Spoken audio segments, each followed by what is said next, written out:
Hola a todos los que nuevamente visitan mi canal acerca de cirugía reconstructiva múltiple. Voy a referirme hoy a deformidades multiapicales. Soy Fausto Díaz Granados y realizo alargamiento y reconstrucción de extremidades en la Fundación Valle Lilí. El punto de intersección de los ejes de las secciones proximal y distal de un segmento es lo que se conoce con el nombre de cora. El cora, en forma abreviada, es el centro de rotación y angulación y es el punto central de la deformidad. Cuando hay un ápice, lo que esperamos nosotros es que ese ápice tenga relación con la región del cora. Este tipo de deformidades donde hay un ápex y un cora se conoce como el nombre de deformidades uniapicales. La deformidad ósea a menudo no es simple. Puede haber deformidades más complejas. Una deformidad más compleja se puede mostrar aquí en la figura y se colocan los ejes anatómicos del hueso y se dibuja a nivel proximal y distal. Si ustedes se dan cuenta aquí, en el punto rojo, no es donde estamos esperando nosotros que está el ápex de la deformidad. Sin embargo, esto que está aquí en el punto rojo no es el verdadero cora, es el cora de resolución, porque ahí no es donde está el ápice de la deformidad del hueso. Por lo tanto, tenemos que encontrar los verdaderos coras en la parte del tratamiento. Vamos a explicar un poco más acerca de esto. Si hay múltiples deformidades, también se debe haber una parte intermedia, además de una parte proximal y distal. El eje de la parte intermedia está dibujado allí. Se llama deformidad multiapical.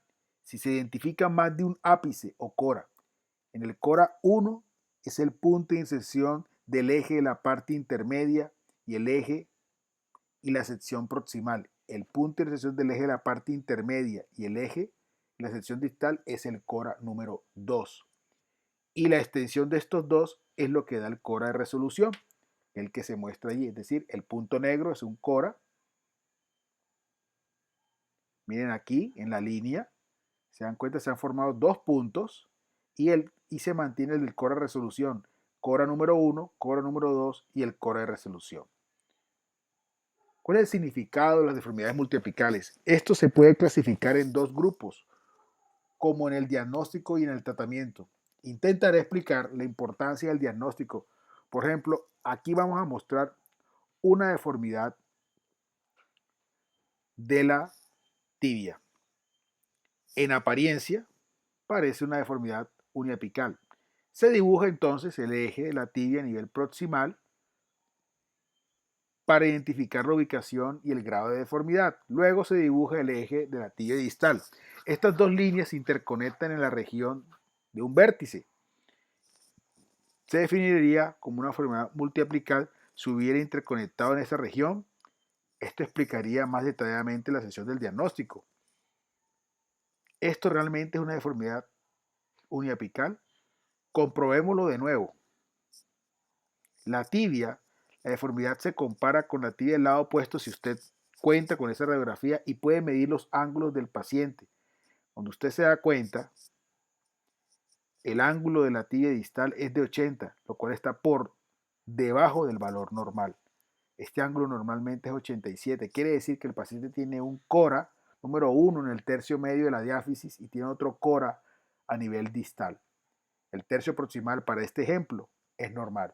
Esto indica la existencia de una segunda deformidad. Si trazamos una línea vertical desde el centro del tobillo al eje mecánico de la tibia distal, el punto de intersección de ambas líneas es el segundo cora. Por lo tanto, entendemos que se trata de una deformidad multiapical y no de una deformidad uniapical. Podemos concluir que las deformidades multiapicales pueden causar o pasar desapercibidas a menos que se examine cuidadosamente y se midan todos los ángulos de las extremidades. Por lo tanto, cada caso debe ser examinado cuidadosamente y para eso debemos seguir un orden en la evaluación.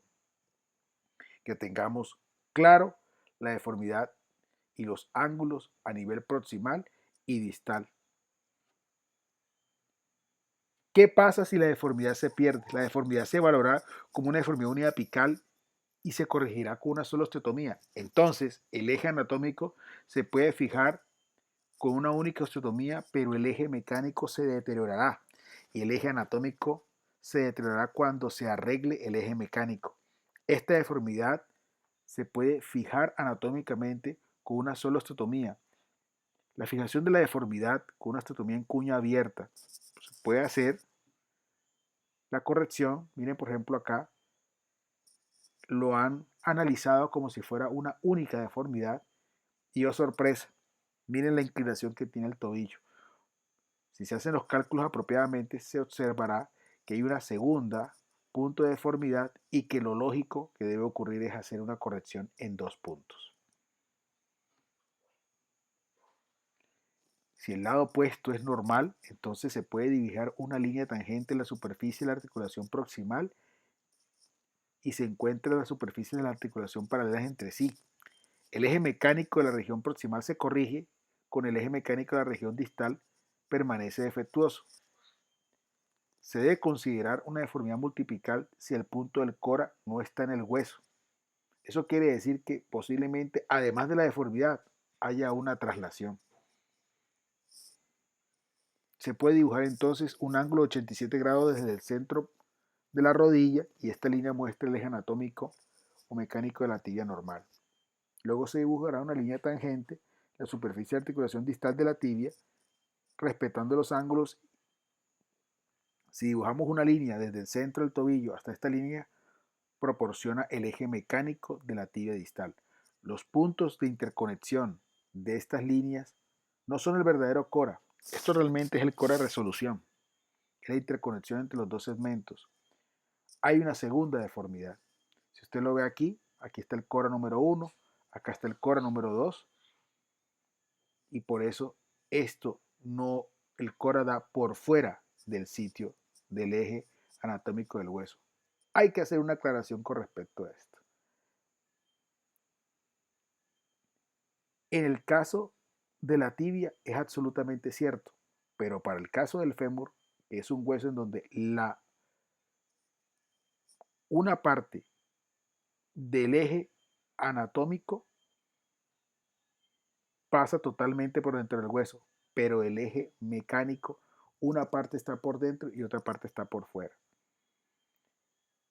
Como lo ven aquí. Entonces, esto no aplica para el fémur, donde la mitad distal del eje mecánico del hueso se encuentra sobre el hueso, sin embargo, la mitad proximal se encuentra fuera del hueso.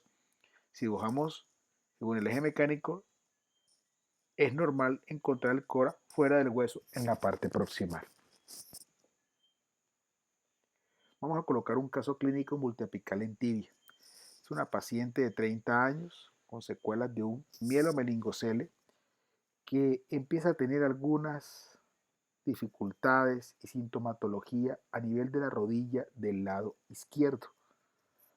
Le envían a clínica de rodilla, el cirujano la revisa, considera que algo más está pasando con la paciente a nivel distal y decide mandarle una radiografía del tobillo. De aquí pasó a cirugía de tobillo.